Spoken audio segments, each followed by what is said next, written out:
I think it's important to remember that the United States military doesn't blindly follow orders. A presidential order to employ U.S. nuclear weapons must be legal. The basic legal principles of military necessity, distinction, and proportionality apply to nuclear weapons just as they do to every other weapon. If you believe that this did not meet the legal test of proportionality, even if ordered by the President of the United States to use a nuclear first strike, you believe that because of legalities, you retain that decision to disobey the Commander-in-Chief? Yes. If there is an illegal order presented to the military is obligated to refuse to follow it.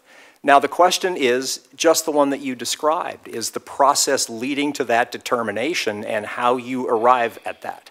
And I would concede to you that that would be a very difficult process and a very difficult conversation. We are concerned that the President of the United States is so unstable, is so volatile, has a decision-making process that is so quixotic that he might order a nuclear weapons strike that is wildly out of step with U.S. national security interests. So let's just recognize the exceptional nature of this moment and the discussion that we're having today. I want to say at the outset, this is an important conversation, but one we should tread lightly on. Our allies who rely on U.S. defense assurances are watching, and if we create doubt in their minds about the capability or the willingness of the United States to live up to those commitments in any way, and I'm not claiming that's what anyone's doing, I think it could have repercussions that are significant, including encouraging some of them to perhaps pursue their own deterrent capability if they come to doubt our political ability and our willingness to live up to our commitments, actually making the world more dangerous, not less dangerous.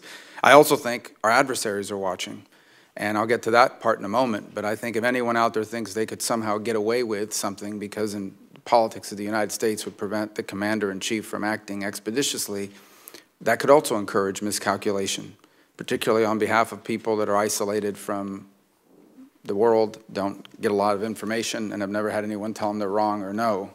And I have one person in particular in North Korea that concerns me in that regard.